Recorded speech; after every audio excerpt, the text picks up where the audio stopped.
Dear friends, आप सभी का PSM smart business zone YouTube channel पे आप सभी का हार्दिक स्वागत है। हमने general introduction of life insurance में पार्ट फर्स्ट देखा था और उस पार्ट फर्स्ट के अंदर हम देखा था कि लाइफ इंश्योरेंस को रेगुलेटेड कौन कर रहा है।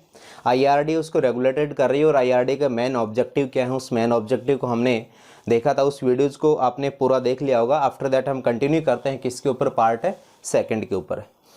अब पार्ट सेकंड के अंदर हम लेकर के आए हैं कि लाइफ इंश्योरेंस सेगमेंट पूरा पूरा सिक्योर है, पूरा पूरा ट्रांसपेरेंट है, पूरी हमारी मनी की सिक्योरिटी से है, हमारे ह्यूमन राइट्स वहाँ पे हैं। तो उसके बाद में हम लाइफ इंश्योरेंस में इन्वेस्टमेंट क्यों करें, इसकी इंपॉर्टेंस ऑफ लाइफ इंश्योरेंस की इंपॉर्टेंस क्या है। उसके बाद में हम देखेंगे अगर लाइफ इंश्योरेंस की इंपॉर्टेंस हमें मालूम हो गई तो why investment in life insurance, हम लाइफ इंश्योरेंस के अंदर इन्वेस्टमेंट क्यों करें। अब सबसे पहले हम यहाँ पे चलते हैं इंपॉर्टेंस ऑफ लाइफ इंश्योरेंस की इंपॉर्टेंस क्या है। सबसे पहले देखो, पहला पॉइंट हमने देखा था कि जीवन अनिश्चित तथा जोखिमों से भरा है। जीवन क्या है अभी आपका, अनिश्चित है तथा जोखिमों से भरा है। देखो, हमारी लाइफ पूर्णतः अनस्टेबल है और रिस्क एनी टाइम हमारी लाइफ के अंदर रिस्क रहती है। उस कंडीशन में हमारी लाइफ का प्रोटेक्शन होना, हमारी लाइफ का ऑलरेडी उस रिस्पॉन्सिबिलिटी के लिए एक रिस्पॉन्ड होना बहुत ही कंपलसरी है। एक मैं आपको एग्जाम्पल के माध्यम से बताऊंगा कि जीवन अनिश्चित और जोखिमों से भरा है। ये बात तो सही, आप भी समझ गए होंगे। अब इन केसेस हम इस रिस्क भरी लाइफ के अंदर रिस्क से बचने के लिए हम क्या करें। अनस्टेबल लाइफ के अंदर अगर कोई इंसिडेंट हो भी जाए तो उन केसेस के अंदर हम कैसे अपने आप को कवर कर पाएंगे, उसके लिए मैं आपको एक एग्जाम्पल्स के माध्यम से समझा रहा हूँ। देखो, एक कोई भी कैंडिडेट है, उसकी अर्निंग एज है 25 ईयर से लेकर के 55 ईयर्स तक, मतलब 30 साल उसकी अर्निंग एज है। कितनी साल उसकी अर्निंग एज है, 30 साल उसकी अर्निंग एज है। 30 साल जब उसकी अर्निंग एज रहती है तब तक उसके ऊपर पूरा का पूरा फैमिली की रिस्पॉन्सिबिलिटी रहती है। और जब उसके ऊपर पूरी की पूरी फैमिली की रिस्पॉन्सिबिलिटी है तब उन रिस्पॉन्सिबिलिटी को इस अर्निंग एज के अंदर उसी को ही निर्वहन करना पड़ेगा। तो उस कंडीशन में अगर हमारी लाइफ कहीं ना कहीं अनस्टेबल है, कहीं ना कहीं हमारी लाइफ के अंदर रिस्क है, आप भी अगर इस फैक्टर को मानते हो तो आपको लाइफ इंश्योरेंस सेगमेंट के अंदर आपका इन्वेस्टमेंट एक बहुत ही कंपलसरी पार्ट हो जाएगा। क्लियर। सेकंड पॉइंट के ऊपर हम चलते हैं। देखो, इस पॉइंट को हम थोड़ा सा और भी हम ब्रीफ कर देते हैं। सपोज दैट आपने एक कार परचेज किया है और उस कार की जो वैल्यू हो 10 लाख रुपए है। आपने कार को परचेज कर लिया, क्या इस कार की वैल्यू की प्रोडक्शन के लिए आप बीमा नहीं परचेज करते हो। इस कार की जो वैल्यू है, इस वैल्यू की हमें क्या चाहिए, प्रोडक्शन चाहिए। और इस कार की वैल्यू की प्रोडक्शन के लिए हम इसका क्या करवाते हैं, अभी बीमा करवाते हैं।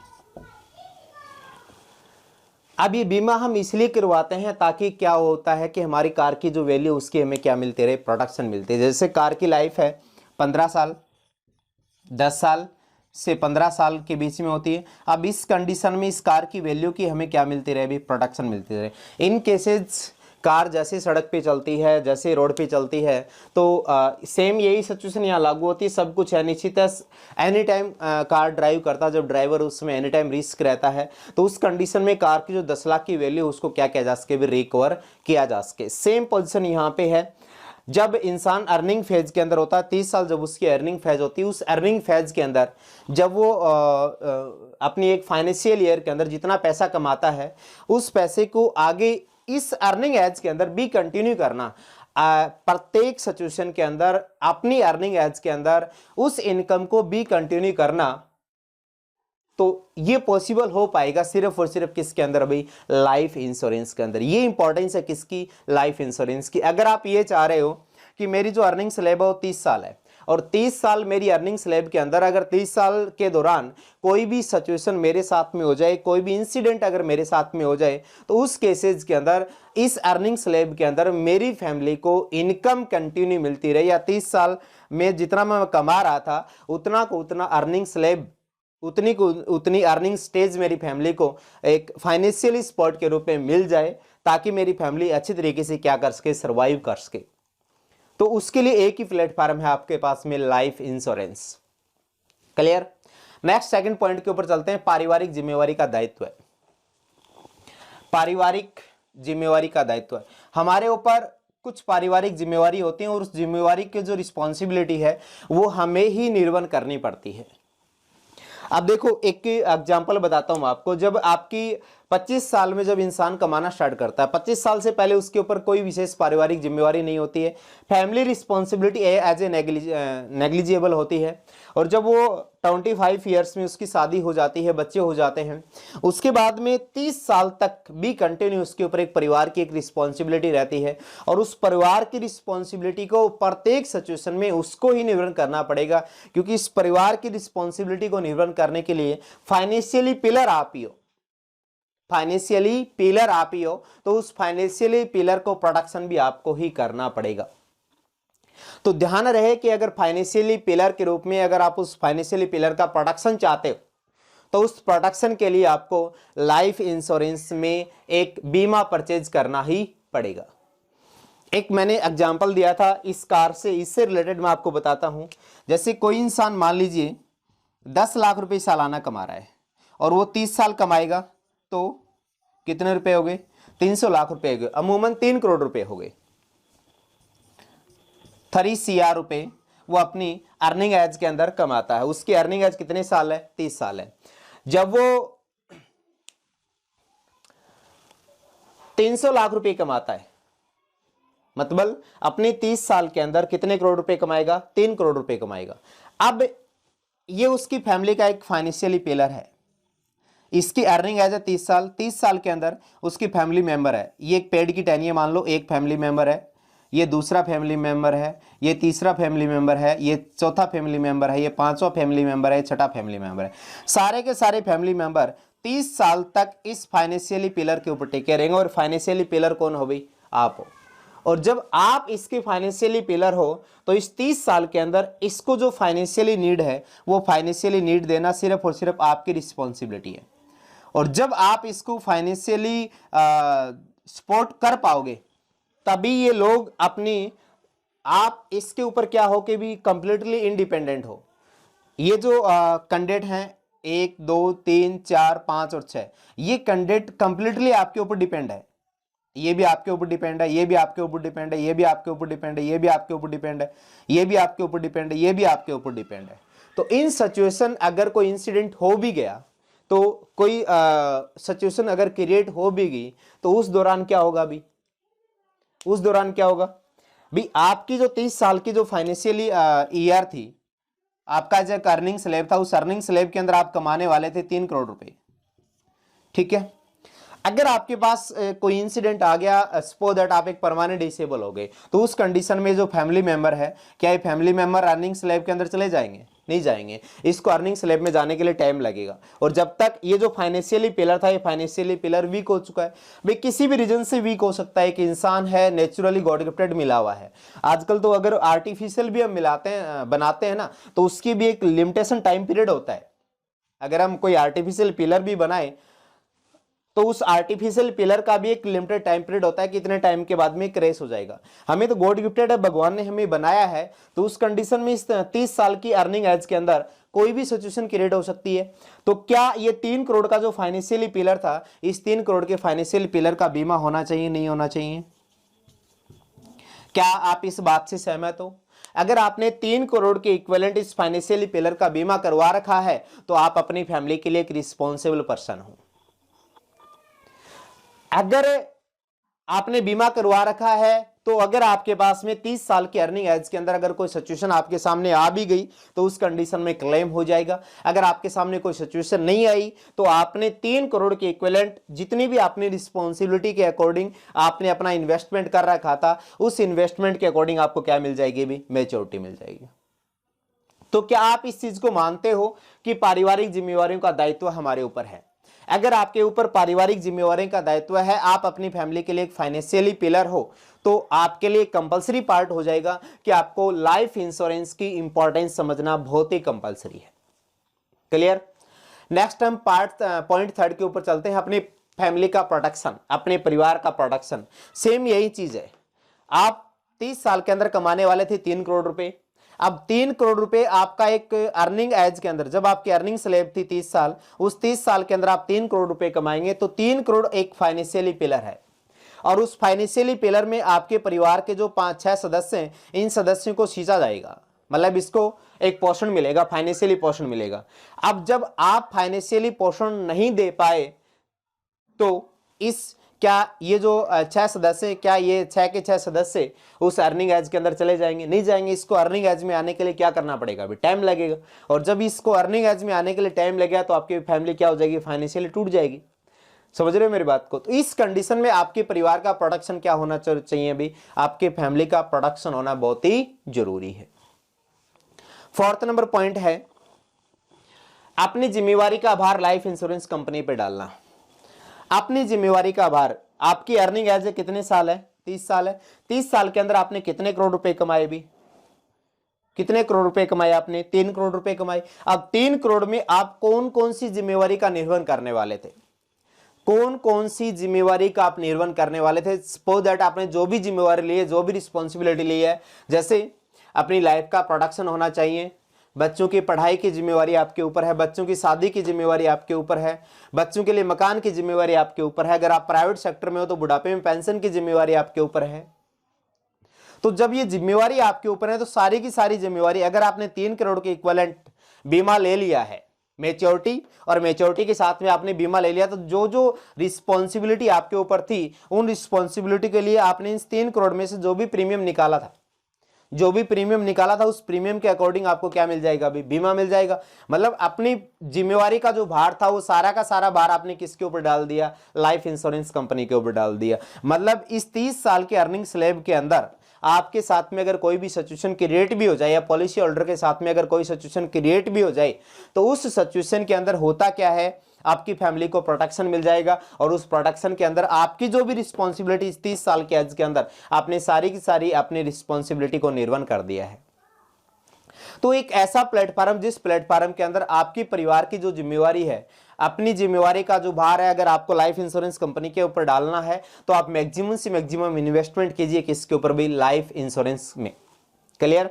पार्ट 3 के अंदर हम जैसे हम पार्ट 3 लेकर आएंगे, तो हम कंपैरिजन डालेंगे investment in life insurance versus investment in other sector. तो वहां पे आपको अच्छे ढंग से ब्रीफ हो जाएगा कि हम प्राइमरी सेक्टर लाइफ इंश्योरेंस क्यों लें, और सेकेंडरी सेक्टर हम अदर इन्वेस्टमेंट सेक्टर क्यों लें। क्लियर? हमें यहाँ पे पार्ट 2 के अंदर थोड़ा सा एक जनरल इंट्रोडक्शन करना है, और उस जनरल इंट्रोडक्शन के अंदर हम ये देखेंगे कि इंपॉर्टेंस ऑफ लाइफ इंश्योरेंस की इंपॉर्टेंस क्या है। फिर उसके बाद में हम देखेंगे कि हमें इन लाइफ इंश्योरेंस सेक्टर के अंदर इन्वेस्टमेंट क्यों करना चाहिए। नेक्स्ट पॉइंट देखो, टेंशन फ्री लाइफ को जीना। सपोज दैट आपकी 30 साल की अर्निंग स्लैब के अंदर आप पैसा कमा रहे थे 3 करोड़ रुपए। 3 करोड़ में से आप मान लीजिए कि 1 करोड़ रुपए आपने अपनी मूलभूत आवश्यकताओं के लिए खर्च कर दिए, और जब आपने 1 करोड़ रुपए अपनी मूलभूत आवश्यकताओं के लिए खर्च कर दिए, तो कितने रुपए बच गए? 2 करोड़ रुपए बच गए। अब 2 करोड़ रुपए में आप अपनी फाइनेंशियल जिम्मेवारी, आपके ऊपर जो पारिवारिक जिम्मेवारी थी, उसको आप निर्वहन करने वाले थे 2 करोड़ रुपए में। आपने उस 2 करोड़ रुपए का सेगमेंट, प्रीमियम सेगमेंट डिजाइन करके आपने उस लाइफ इंश्योरेंस कंपनी को दे दिया। जैसे आपने लाइफ इंश्योरेंस कंपनी को अपना प्रीमियम दे दिया, कौन कौन सी जिम्मेवारी के लिए? अपनी जीवन सुरक्षा के लिए आपने प्रीमियम दे दिया, फिर बच्चों की पढ़ाई के लिए आपने प्रीमियम दे दिया, फिर बच्चों की शादी के लिए आपने प्रीमियम दे दिया, फिर बच्चों के मकान की जिम्मेवारी के लिए आपने प्रीमियम दे दिया, फिर अगर आप प्राइवेट सेक्टर में हो तो आपने अपने बुढ़ापे के लिए आपने क्या दे दिया? प्रीमियम दे दिया। जैसे आपने प्रीमियम दे दिया, तो आप अपनी लाइफ को बिल्कुल एकदम टेंशन फ्री लाइफ एंजॉय कर सकते होते, क्योंकि आपकी 30 साल की जो अर्निंग स्लैब है, उस अर्निंग स्लैब के अंदर आपके ऊपर सिर्फ यही जिम्मेवारी है, और उन जिम्मेवारियों के लिए आपने प्रीमियम सेगमेंट पे कर रखा है किसके ऊपर भी? लाइफ इंश्योरेंस कंपनी के ऊपर। इन सिचुएशन, अगर कोई भी सिचुएशन आपके सामने आ जाए, पॉलिसी होल्डर के सामने कोई भी सिचुएशन क्रिएट हो जाए इस अर्निंग स्लैब के अंदर, तो पूरी की पूरी जिम्मेवारी लेगी कौन? Life insurance company. जब आप पूरी की पूरी जिम्मेवारी, इन जिम्मेवारियों के लिए लाइफ इंश्योरेंस कंपनी ले रही है, वो रिस्पॉन्सिबल बैठी है, तो क्या आप टेंशन फ्री लाइफ नहीं जी सकते? तो आप टेंशन फ्री लाइफ जीना तथा समय से पहले अपनी जिम्मेवारियों का फाइनेंशियल मैनेजमेंट करना, ये फैक्टर बहुत ही कंपलसरी है। समय से पहले आपको अपनी जिम्मेवारियों का क्या करना है भाई, फाइनेंशियल मैनेजमेंट करना है। कैसे फाइनेंशियल मैनेजमेंट करना है, देखो इस पॉइंट के ऊपर हम बहुत अच्छे ढंग से डिस्क्राइब करेंगे कि टाइम से पहले आप अपनी जिम्मेवारियों का कैसे फाइनेंशियली मैनेजमेंट करते हो।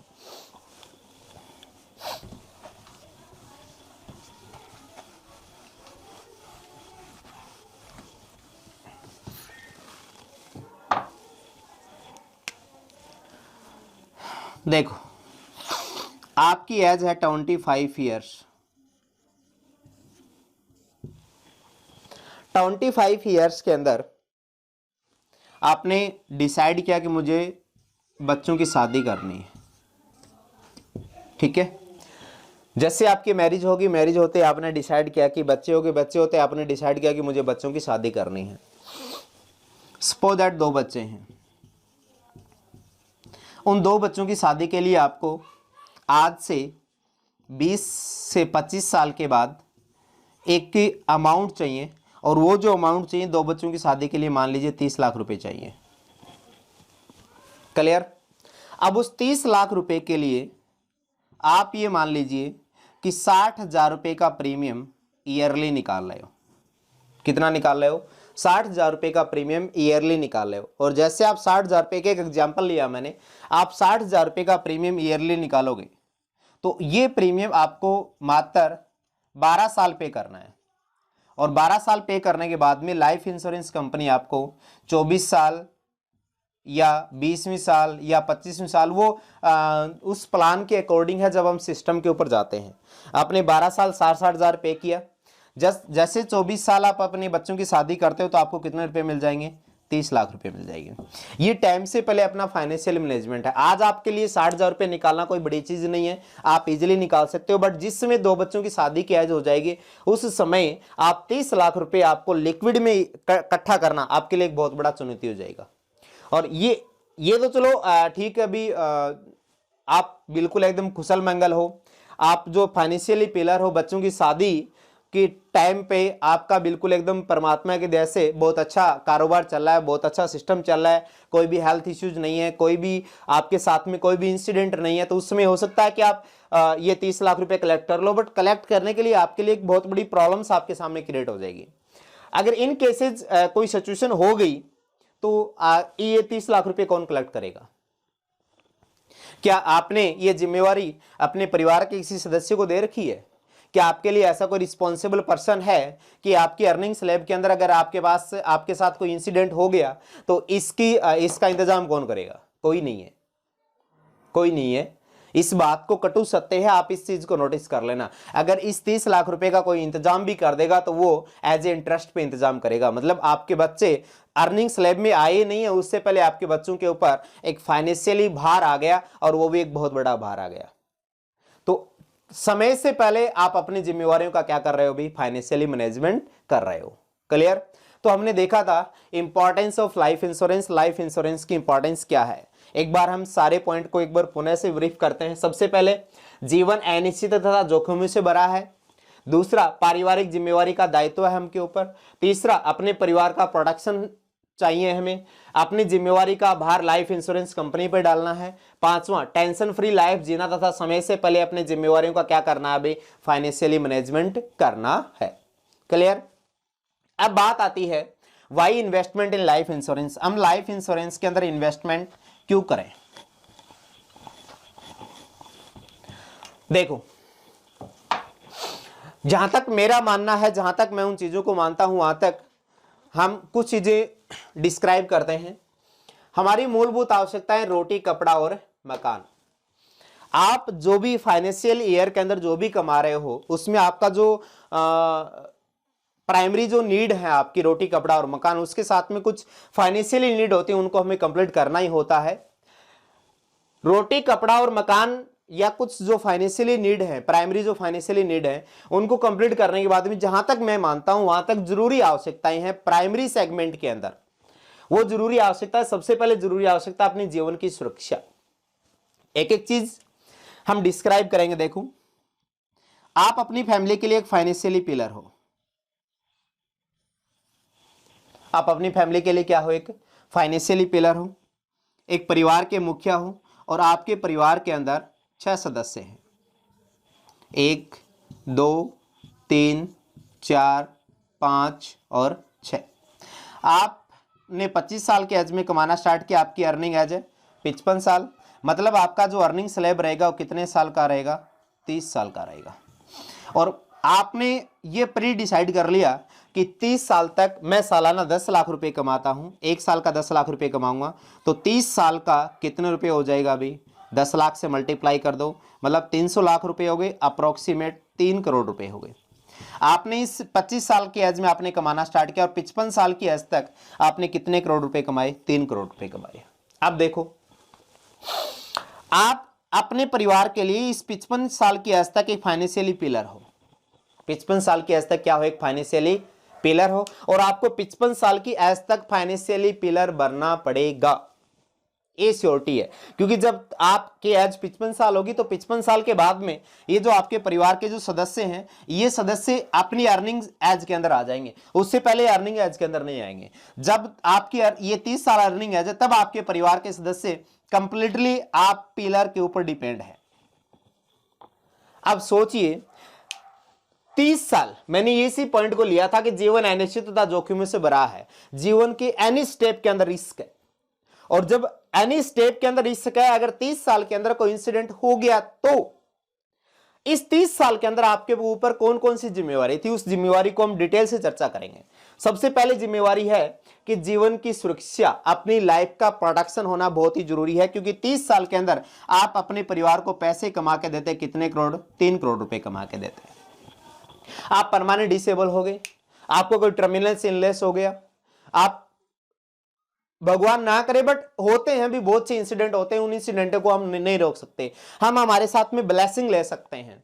मैं एक चीज मैं बताता हूं कि किसी भी लाइफ इंश्योरेंस कंपनी का एडवाइजर हमेशा ब्लेसिंग ये देता है कि मेरी प्रत्येक पॉलिसी की मैच्योरिटी क्लियर हो, मेरी प्रत्येक पॉलिसी मैच्योरिटी पे जाए, न कि क्लेम पे जाए। समझ पा रहे हो मेरी बात को? लाइफ इंश्योरेंस का एडवाइजर हमेशा यही ब्लेसिंग देता है कि मेरे प्रत्येक कस्टमर की पॉलिसी मैच्योरिटी पे जाए, न कि क्लेम पे जाए। बट वो प्रोडक्शन भी देखी जाता है कि मैंने तो ब्लेसिंग कर दी कि मेरा जो कस्टमर है, मेरे जो क्लाइंट है, वो एक अच्छा से अच्छा पैसा कमाए, और उसने हमें जो लाइफ इंश्योरेंस सेगमेंट के अंदर इन्वेस्टमेंट दिया है, जो पॉलिसी हमसे ली है, मैं जिस कंपनी से एसोसिएटेड हूं उस कंपनी से पॉलिसी ली है, तो वो यही ब्लेसिंग करके आता है कि ये जो पॉलिसी बॉन्ड है, ये पॉलिसी बॉन्ड मैच्योरिटी पे जाए। फर्स्ट ऑफ ऑल वो यही ब्लेसिंग करके आता है, बट इस अर्निंग एज के अंदर होने वाले इंसिडेंट उसके हाथ में नहीं है भाई, वो ब्लेसिंग करके आता है। काफी लोगों को ये इंटेंशन रहता है कि बीमा कंपनी वाले तो सिर्फ और सिर्फ ये सोचते हैं कि मरने के बाद में पैसा मिलता है, वो तो मरने के फायदे बताते हैं। भाई नहीं भाई, वो कभी मरने का फायदा नहीं बताते हैं। वो आपके 30 साल की इस अर्निंग एज के अंदर अगर आपके साथ में कोई इंसिडेंट हो गया, आप अपनी फैमिली के लिए एक फाइनेंशियली पिलर हो, और अगर आपके साथ में कोई इंसिडेंट हो गया तो उस केसेस के अंदर आपके ये एक वृक्ष के रूप में जो 6 सदस्य हैं, इन सदस्यों की जो जिम्मेवारी थी, वो जिम्मेवारी का रिस्पॉन्सिबल कौन कर रहा है? अभी लाइफ इंश्योरेंस कंपनी रिस्पॉन्ड कर रही है। समझिए आप इस चीज को। आप देखो, आप 30 साल में कितने करोड़ रुपए कमाते हैं? 3 करोड़ रुपए कमाते हैं। अपनी इनकम का 10 से 20 गुना बीमा जरूरी है, 10 से 20 गुना बीमा। जैसे मान लीजिए कि आप फाइनेंशियल ईयर के अंदर 10 लाख रुपए कमाते हो, 10 लाख को 20 से मल्टीप्लाई कर दो, कितने लाख रुपए हो गए? मतलब 200 लाख रुपए को अमूमन कितने करोड़ रुपए? 2 करोड़ रुपए। अगर आपने 2 करोड़ रुपए का बीमा ले रखा और आपकी 30 साल की अर्निंग एज के अंदर, हम नहीं चाहते भाई, सुनो मेरी बात, अगर आपने 2 करोड़ रुपए का बीमा ले लिया, 2 करोड़ का, तो आप प्योर टर्म क्यों ले रहे हो? टर्म और यूलिप का कॉम्बिनेशन ले लो ना, टर्म और यूलिप का क्या ले लो? कॉम्बिनेशन। इधर देखो, आपने सबसे पहले अपना जीवन सुरक्षा लिया, कितने करोड़ का? 2 करोड़ का। अब आपने टर्म और यूलिप का कॉम्बिनेशन ले लिया। हम भी यही चाहते हैं कि इस टर्म और यूलिप के कॉम्बिनेशन के अंदर पॉलिसी मैच्योरिटी के अंदर जाए। आईआरडी की गाइडलाइन के अकॉर्डिंग मिनिमम से मिनिमम रेट ऑफ इंटरेस्ट 8% के अकॉर्डिंग आपकी पॉलिसी की मैच्योरिटी हो। हम ये नहीं चाहते कि आपकी पॉलिसी का क्लेम आए, नहीं चाहते भी हम लोग। कोई भी किसी भी लाइफ इंश्योरेंस कंपनी का एडवाइजर ये नहीं चाहता कि ये पॉलिसी क्लेम पे जाए, बट हम लोग प्रोटेक्शन भी देते हैं, लाइफ इंश्योरेंस कंपनी प्रोटेक्शन भी देती है कि आपकी 30 साल अर्निंग एज के अंदर अगर आपके साथ में कोई इंसिडेंट हो गया, किसी भी प्रकार का अगर इंसिडेंट हो गया, आपने जो राइडर्स ले रखे हैं, जो कंपनी ने बॉन्ड के अंदर जो चीजें लिख रखी है, उस राइडर्स के अकॉर्डिंग, उस गाइडलाइन के अकॉर्डिंग अगर कोई इंसिडेंट हो गया तो उस कंडीशन में हम आपकी फैमिली को प्रोटेक्ट भी करेंगे। आप सोचिए इस बात को, क्या आपने अपना टर्म प्लान नहीं ले रखा, आपने अपने जीवन की सुरक्षा नहीं करवा रखी। मैंने आपको बताया कि आपने इनकम का 20 गुना जीवन बीमा जरूरी है। आप एक साल में कमाते हो 10 लाख रुपए, उसका 20 गुना कितने हो गया, 2 करोड़ रुपए। आपने 2 करोड़ रुपए का अगर अपने जीवन बीमा करा रखा है तो आप बिल्कुल एकदम टेंशन फ्री हो कि 55 साल की आज तक 30 साल की मेरी अर्निंग स्लैब में मेरा 2 करोड़ का बीमा है। मेरी प्रेजेंट के अंदर भी मैं 3 करोड़ रुपए कमा के दे रहा हूं। अगर किसी भी प्रकार से मैं अर्निंग डिसेबल हो गया या परमात्मा न करे अगर किसी पॉलिसी होल्डर के साथ में कोई इंसिडेंट हो गया, वो इस संसार में नहीं रहा, तो उसने कितने करोड़ रुपए क्लेम मिल जाएगा, 2 करोड़ रुपए। आपकी ये जो परिवार के जो 6 सदस्य थे, इस 6 सदस्यों को एक फाइनेंशियली पिलर सपोर्ट के रूप में मिल गया। ये आपकी जो जिम्मेवारी थी, आपने जिम्मेवारी को निर्वहन कर दिया। आप अपनी रिस्पॉन्सिबिलिटी को निर्वहन करके जा चुके हो। अब देखो, अगर आपने 2 करोड़ रुपए का नहीं लिया, अगर नहीं लिया कोई बात नहीं, फिर भी हमारी ब्लेसिंग यही है कि प्रत्येक क्लाइंट प्रत्येक पॉलिसी होल्डर बिल्कुल एकदम स्वास्थ्य से के रूप में, एज के रूप में बिल्कुल एकदम ठीक रहे। अगर सोच के देखो, आपने 2 करोड़ रुपए का टर्म और यूलिप का कॉम्बिनेशन नहीं लिया, कोई बात नहीं लिया, अगर कोई इंसिडेंट हो गया आपकी अर्निंग एज के अंदर, तो आपके परिवार के 6 सदस्यों की जो आपकी जो जिम्मेवारी थी उसको कौन निर्वहन करेगा? कौन निर्वहन करेगा? कौन है वो रिस्पॉन्सिबल पर्सन? कोई नहीं है, कोई नहीं है। कटु सत्य है। अगर अपनी सोसाइटी के अंदर, अपनी फैमिली के अंदर कोई भी रिस्पॉन्सिबल पर्सन भी आता है, कोई भी अगर एक समाज सेवी के रूप में कोई आता भी है, तो थोड़ा बहुत हेल्प मिल जाएगा। मतलब उसको जितनी जो नीड चाहिए वो नीड वो फुलफिल नहीं कर पाएगा, वो 2 करोड़ रुपए कभी भी सपोर्ट नहीं करेगा।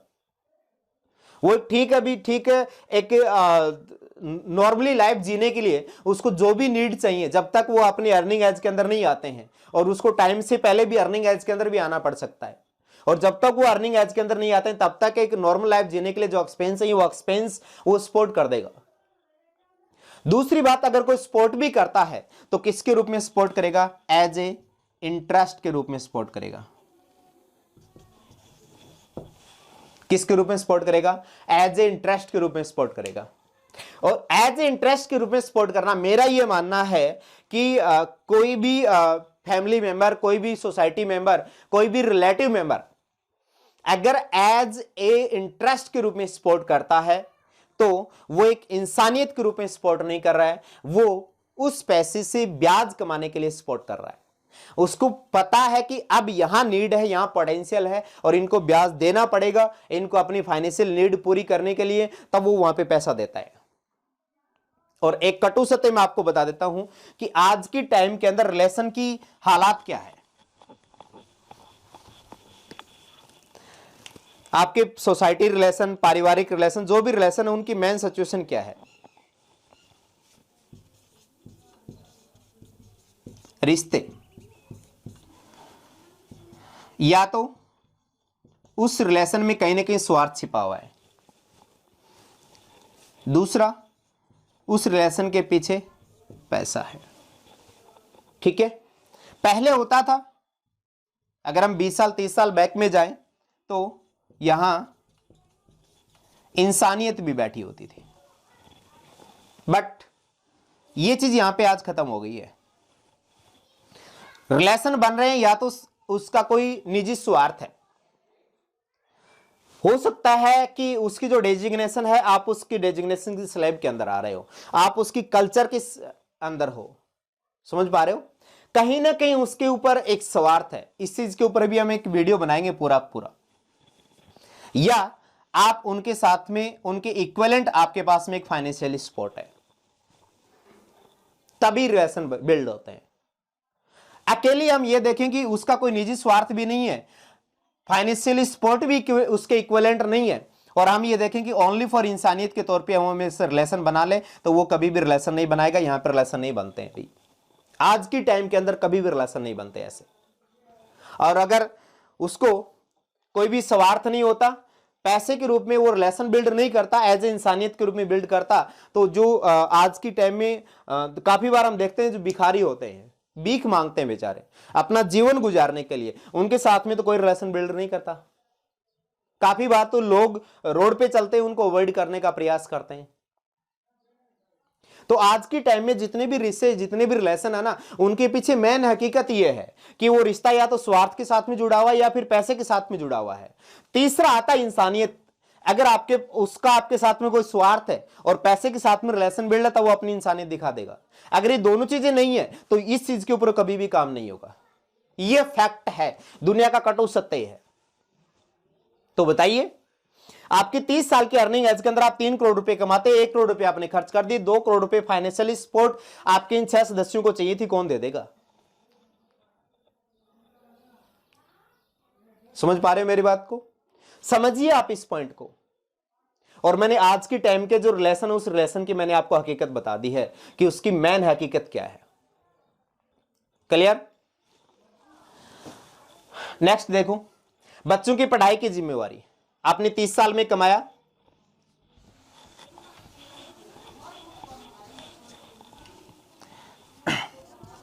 तीस साल में आपने कमाया, कितने करोड़ रुपए आपने सेविंग किए? 2 करोड़ रुपए।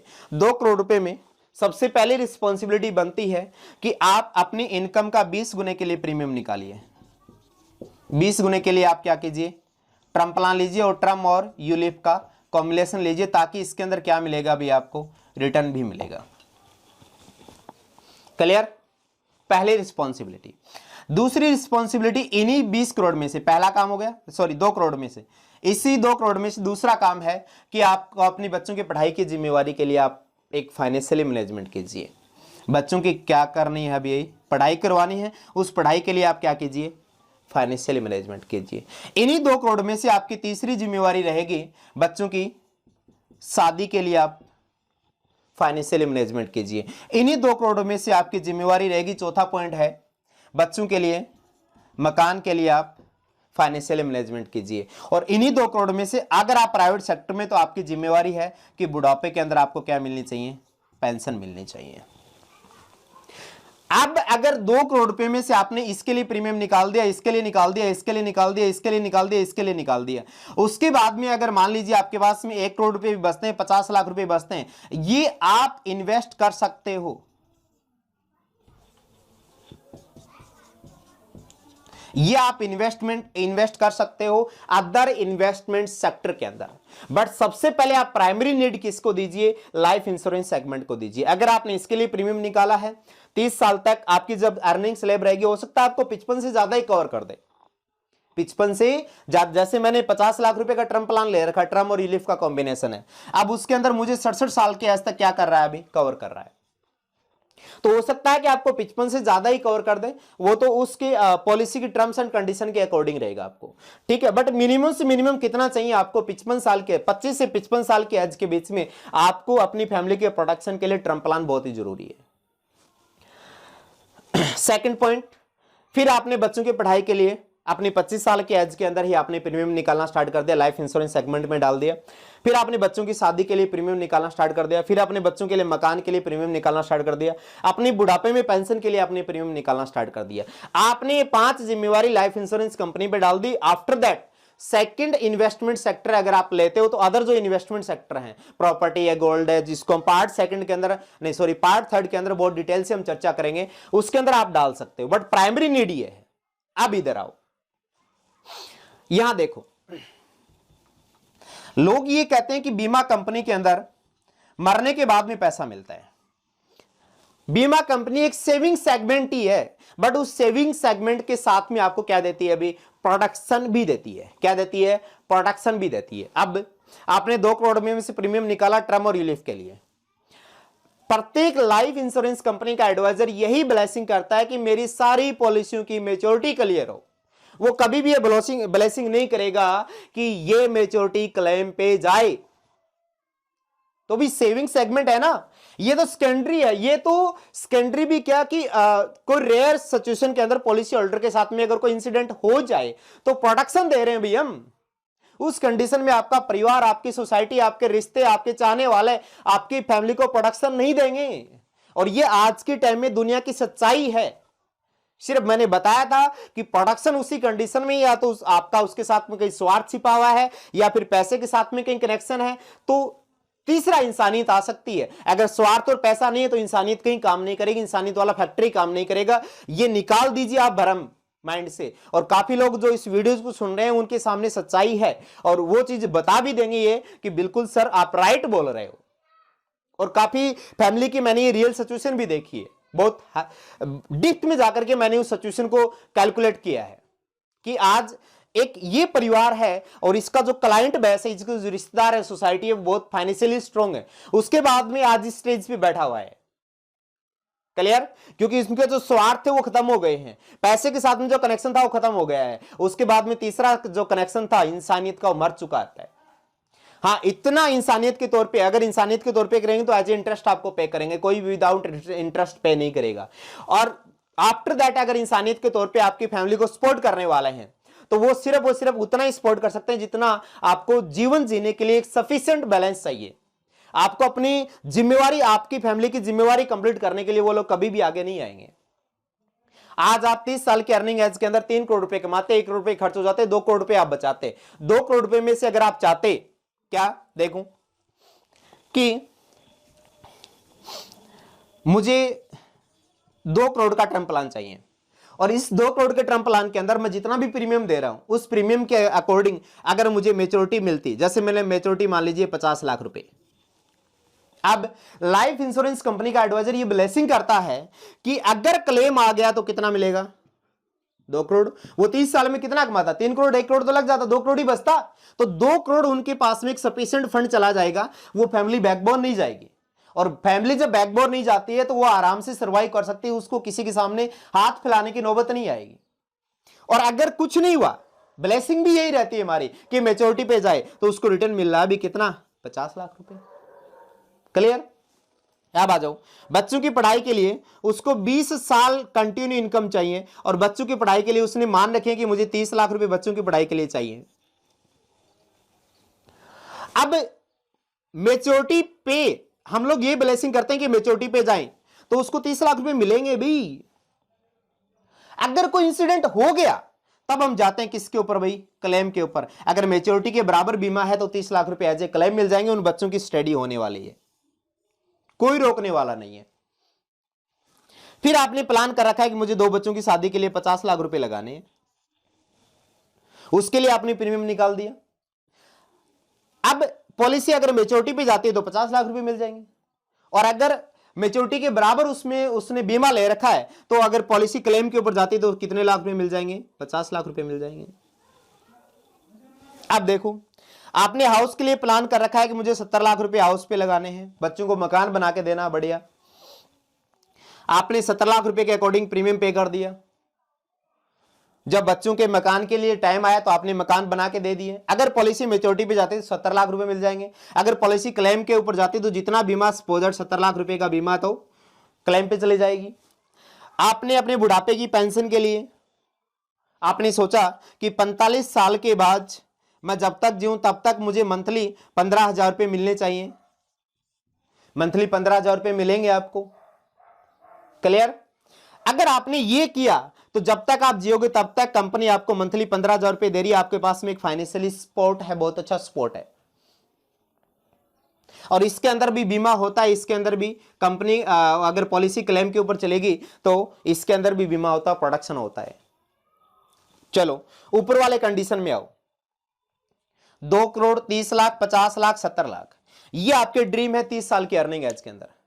अगर कोई भी सिचुएशन हो गई, परमानेंट डिसेबल हो गए, कोई भी डिजीज से आप ग्रसित हो गए, अगर आपने टीटीआई राइडर ले रखा, टर्मिनल ले रखा तो आप ट्रीटमेंट पर्पस भी क्लेम कर सकते हो। परमानेंट डिसेबल हो गए तो आपको जीते जी भी एक अमाउंट मिलती है। कोई भी सिचुएशन हो गई, उस सिचुएशन के अंदर आपको एक बीमा कंपनी एक क्लेम दे रही है। ये क्लेम दे रही है, क्या ये क्लेम आपके परिवार का कोई सदस्य, आपकी कल्चर का कोई सदस्य, आपका रिलेटिव का कोई मेंबर आपके बच्चों को एक क्लेम दे पाएगा? अब आप ये बोलोगे कि हम इसमें इन्वेस्टमेंट न करके अगर हम अदर इन्वेस्टमेंट सेक्टर में इन्वेस्टमेंट कर दें तो हो सकता है कि वहां से रेट ऑफ इंटरेस्ट ज्यादा मिल जाए। मैं मानता हूं इस बात को कि वहां पे रेट ऑफ इंटरेस्ट ज्यादा मिल जाएगी, बट वहां पे प्रोडक्शन नहीं मिलेगा आपको। और ये चीजें हम पार्ट थर्ड के अंदर बहुत डिप से एनालिसिस करेंगे। नेक्स्ट जो हमारा पार्ट थर्ड आएगा उस पार्ट थर्ड के अंदर आप देखिए एक एक चीज एनालिसिस मिलेगी आपको। तो मैंने मेरे हिसाब से आपको बहुत अच्छी तरीके से एक्सप्लेन कराया है, एक्सप्लेन समझाया है। उसके बावजूद भी अगर आपके कहीं डाउट हो तो आप डिस्क्रिप्शन में कमेंट डाल दीजिए। आपको डिस्क्रिप्शन में मेरे नंबर भी मिल जाएंगे, उस पर भी आप कांटेक्ट कर सकते थे। हमने पार्ट फर्स्ट के अंदर लेके आए कि लाइफ इंश्योरेंस को कौन रेगुलेटेड कर रहा है, उस आईआरडी का मेन ऑब्जेक्टिव क्या है। पार्ट सेकंड के अंदर लेके आए इंपॉर्टेंस ऑफ लाइफ इंश्योरेंस की इंपॉर्टेंस क्या है। अरे इंपॉर्टेंस के बाद में हमने समझा है कि हमें why investment in life insurance, हमें लाइफ इंश्योरेंस के अंदर इन्वेस्टमेंट क्यों करना चाहिए।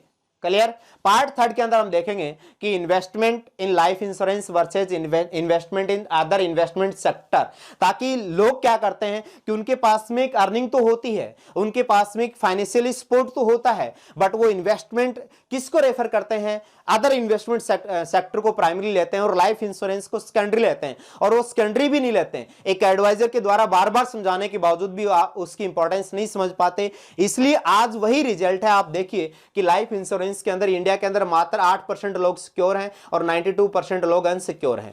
और 92% लोगों का अनसिक्योर होना इस बात का स्पष्ट जाहिर है क्या उन 92% लोगों के पास में एक फाइनेंशियली पावर नहीं है फाइनेंशियली पावर है, फिर भी वो इस इन्वेस्टमेंट सेक्टर को प्राइमरी नहीं लेते हैं। क्यों? Lack of knowledge. मेरा काम है अवेयरनेस देना। बाकी आपके कहीं भी डाउट है आप कमेंट सेक्शन के अंदर मुझे डाउट लिखिए, कमेंट कीजिए। उस डाउट के ऊपर हम वीडियो के माध्यम से या पर्सनल मीटिंग के माध्यम से चर्चा करेंगे। आपका बहुत बहुत धन्यवाद वीडियो में बने रहने के लिए। मिलते हैं पार्ट थर्ड के अंदर। थैंक्स।